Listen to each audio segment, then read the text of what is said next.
Bonjour and welcome to episode 10 of Hearts of Gold, where today we're going to be taking on Dundee United in the quarterfinals of the Scottish Cup. And after that, an even bigger game really, because we're taking on Hibs in the league. We should be beating Dundee United. They're currently playing in the Championship. They're third in the Championship. We have struggled a little bit though. I mean, we struggled against Ayr to get through that game into this quarterfinal, but we should be winning despite our inconsistent form. We did fortunately beat Kilmarnock at home in the last game of Manqua, and then June with a late goal at Tynecastle. It's not been particularly comfortable. We're winning the games we should be winning on the whole, apart from a couple draws recently. But yeah, it's not been perfect lately. We're 7 points behind Rangers still. We're 17 points clear of Partick Thistle, who are now in 4th place. It's just nothing period for us. Nothing really drastic can happen. So I guess I should really be focusing on the cup. There's a few tired legs and injuries because of the last game. Harry Cochrane's going to play instead of Prince because of that injury. And I'm going to stick with Lafferty and Naismith as the front two, despite the fact they haven't scored for a few games. Lafferty in particular. I'm actually going to play Jack Hamilton in goal. We'll give him a run out. He can be a cup keeper.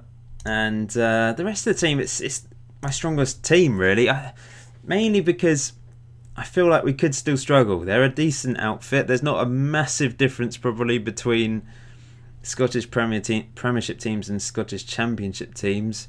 I might be completely wrong. Maybe the difference in quality is huge, but I don't feel like it would be that big. Like the difference between Celtic and the rest of the Scottish Premiership will be bigger than the rest of the Scottish Premiership and the Championship, I reckon. So I do want to put out a strong team. I want to make sure we get through to the semi-finals. We're going attacking. It's not worked quite so well recently. I do think it might need to be a little bit tinkered with, but the last two episodes kind of put me in a bad light because I lost both of the matches, but it was against Celtic and Rangers, remember, and I know there will be people saying I should change the tactics, especially against those two teams, but I don't really have anything else in the bank. I don't have anything I can really trust. So I've kind of got no option other than to go with this. But in the summer, I think I need to develop a decent defensive tactic, as Lafferty puts us 1-0 up thanks to a good cross from Manqua. We need a defensive tactic when we take on Celtic, or a more solid, compact tactic. Not necessarily ultra defensive, but just something where Celtic will find it harder to break us down. Because we're very good going forwards on the whole, but defensively we can be a little bit susceptible when we come up against a strong attack. That was Lafferty's first goal for a long time. It's really pleasing to see him back on the score sheet, even if it is against weaker opposition. We need to get his confidence back up. It'd be nice if we can get another goal or two. Manqua does really well there, and now he's got the pace to burn. Down the right-hand side, another good cross in. Lafferty! Maybe his confidence hasn't risen that much yet, because that was a good opportunity, I think. Maybe a half chance from the header. And Dundee United playing it out from the back. This is nice football from them. But Adao, the Edinburgh candidate, steps in. Manqua coming forward. He's run right down that right-hand side so far. Good crossing again. Lafferty off the bar this time. Another half chance for him. Naismith's looking complacent. His form suddenly dipped the last few games as well. Scored against Celtic, but not since then. Overall though, good first half performance. We should go marching on to the semi-final from this point. Mitchell's not had a very good game at left. Maybe I'll bring Nerfil on. Rest him for the second half. Especially with the Hibs game coming up. I might do the same for Naismith. Because he's not been at the races. But we'll rest him for the game against Hibs. And I'll go to standard and just close this game out really. Should be comfortable, but you never know. Half an hour to go. Dundee United with the free kick. Headed away by Harry Cochrane. Does really well there, the youngster. Manqua finds Lafferty. Lafferty into Martin. I'm going to show you my most recent youth recruits, by the way, in a minute. Manqua. Bloody hell, he had 3 attempts there to stick in the back of the net. How did he not beat the keeper? That is terrible from Manqua. He's had a very good game up to this point, but that's dreadful. But yes, our youth recruits have come through. There's a couple decent looking players. I'll show you after this match. I'm going to take off Lafferty for the last few minutes. On comes Rory. How did you miss that? He hit it at the keeper 3 times in a row. How's it even possible? It was such a good counter attack. We had about 6 players charging up the pitch. And we somehow didn't score a third goal. But it doesn't really matter. We're getting the win against Dundee United. We're marching on to the semi-finals of the Cup. Comfortable win. So then, youth recruitment wise, we've had a few players come through. Notably, Sam Scott, he's got decent potential, young 15-year-old goalkeeper. Determination at 20, that's always nice to see. I think we'll try and get him tutored, in fact. Get McLaughlin to tutor him. This is always a good thing to do. Although McLaughlin's, if his determination's low, that might not be the best thing, but it's kind of a bit too late now. Let's have a quick look. His determination's 12. I mean, I can't really, there's no other player that has really high determination, probably. Jack Hamilton, yeah, 9. Norring, 12, yeah. But we need an experienced goalkeeper to tutor him. Other players, Jack McPhee, 16-year-old striker.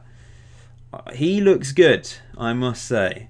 There's potential there. If we can improve his pace as a poacher, which I might focus on now. Quickness. Let's try and improve. He's got 12 finishing, 11 composure, 11 off the ball already, and he's only 16. We just need to improve his pace, I think, and then he can be a really good poacher. Obviously, technically, there's some really terrible attributes there.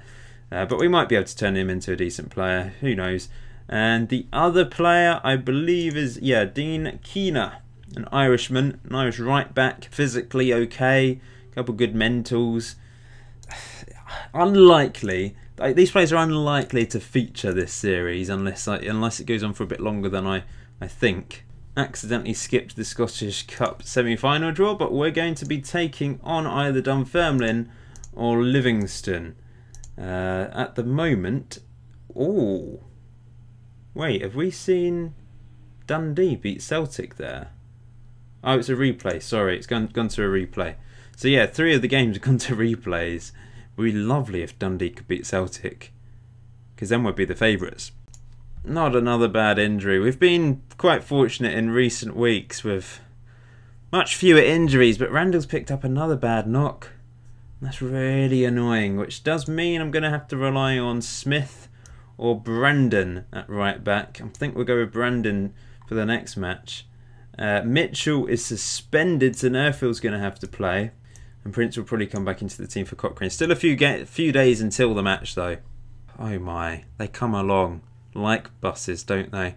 Rory Curry out for 4 to 5 months with a broken ankle. I had high hopes for good old Rory. He scored a goal, didn't he? His first goal for the club. And I thought it was going to be like Stanley from the Paul Plays in Portugal series. He's improving. Well, he has been improving anyway, as you can see. He's still only 20 years old, but that is a real blow. A real blow to his development. I feel sorry for him. Wow, Rangers have thrashed Celtic 4-1. 4-1, that's their first defeat of the season in the league. That is absolutely incredible from Rangers. What a performance. This chap, Alfredo Morelos, absolutely murdered Celtic. It doesn't have any impact on the table, but that is Celtic's first defeat and only defeat this season in the league.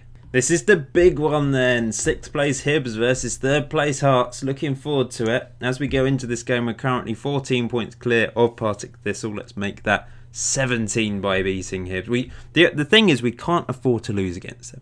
I'll take a draw because at least it's not a loss. But you know, this is a big one. This is a huge one for us. So I'm really hoping that we can get that win. Inconsistent form from us. They're in good form, strong form going into. They've won their last 4 games. We've got injury problems. Ewan Henderson's going to come onto the bench. Martin's actually just picked up a knock as well, by the way. So yeah, it's certainly not perfect at the moment. Brandon, he's knackered. Why did I play him in the under-20s match? I'm a fool. I think Michael. Oh, I forgot to tell you. That I did, although I didn't make any signings in January, I sold Michael Smith for £75,000 to St Johnstone. How did I forget? I should have told you back in episode 8, but I forgot. Wow, maybe even episode 7 I don't know. I've lost track of time, but yeah, St Michael Smith is gone. So we've only got Brandon for the rest of the season, and I've just stupidly played him for the under-20s. I'm going to have to turn that off. But he's going to be knackered going into this one, isn't he? I almost forgot to change McLaughlin and Hamilton around. That was almost a disaster. Although now McLaughlin is guaranteed to have a bad game as a result, isn't he? McLaren is the danger man for Hibs. He scored 18 goals this season. We're going to have to watch out for him. I remember Gray getting down the right-hand side was a little bit ropey last time. Let's get on with this then. Told my players to retain possession. See if we can control the game against Hibs away from home. We've not gone very far, of course. Edinburgh Derby. Looking forward to this, but also slightly nervous. I don't want to lose. A draw I will take, just about. Both sets of fans can go home slightly unhappy and not too unhappy. Oh, Brandon's dead already. I might have to bring Aaron Hughes on at right back. Here's Kyle Lafferty across the face of goal. Zoom over the bar. Encouraging signs though. Although it's very boring so far. Half an hour in. We've had hardly any shots. 3 each. And no clear-cut chances whatsoever. Wow, what is this? This is boring. This is meant to be the Edinburgh Derby. What are you doing? Unlucky boys. That's all I've got to say. I think we're going to have to bring Aaron Hughes on. We'll play him as a defensive fullback. Nerfield's not playing very well. Naismith and Lafferty aren't playing very well. We're just not playing well. I'm going to get Amankwa and whoever's putting the crosses in to whip the crosses in. Let's go with that. Close down a bit more, get in their faces, bit more pressure, win the ball back, higher up the pitch. Here's Hibs on the attack. Oh, Suter steps in nicely, but what are you doing? What are you doing, Suter? McLaughlin saves our bacon. Disgraceful. And it's another highlight for Hibs with Gray with the throw-in. And good defending by Zoom. It does really well. Thumps it up the pitch, looking for Lafferty. He's done really well to bring that down. Lafferty back to Nerfil. Oh, good pass into Zoom. Lafferty. Naismith. Oh, wow. Wow, what a goal. That was brilliant. Absolutely fantastic play from Zoom in the corner originally, remember. Winning the ball back, knocking it up the pitch. Lafferty brought it down delightfully. Nerfil got out of a bit of spot of bother here. 3 players surrounding him. Zoom then. Good ball into Lafferty. Lafferty first touch. Boom. Naismith. Goal. We're 1-0 up against Hibs. We're going standard. Apparently Naismith's made a lot of mistakes today, but he's got the crucial goal. The crucial goal. I'm going to bring Prince off. Bit of pressure on Harry Cochrane, but he loves pressure. He's young. He doesn't even think about it. This is his stage. He's a performer. Free kick to Hibs. Swanson. Goal. Damn. Well, I hate those free kicks like that because it comes from nothing, doesn't it? You're not expecting it. Nerfield's played badly at left back at Dow. Not having the best game in the world. Maybe we'll play Zoom there and bring Don Cowie on. Don Cowie. Don. I am saying Don, not Dan. There we go. Oh, everyone's looking frustrated because of that equaliser. Not much we could do about it though. Free kick on the... I suppose we could have tried not to concede a free kick on the edge of the box. It does look like it's going to result in a 1-1 draw once again. Maybe this is the last opportunity. McLaughlin knocks it up the pitch. Lafferty, can he win the header? Well, it's found a Manquet. Lafferty on the ball now. Lafferty all the way back to Zoom. Zoom. Delightful ball out wide to Nerfil. Crosses it in. Knocked away. No, guys. Get back. Nerfil win it back. It's knocked long. Suter can't win it. Swanson. Oh, he's fired it wide. Oh, my heart there. It wasn't healthy. It's going to finish 1-1. At least we didn't lose. That's the main thing. We didn't lose against Hibs. We're still unbeaten against them. Thank goodness for that. We have had a little bit of a tricky time in the league, haven't we? We're not winning games comfortably here. But we're still a long way ahead of 4th place despite our dip in form.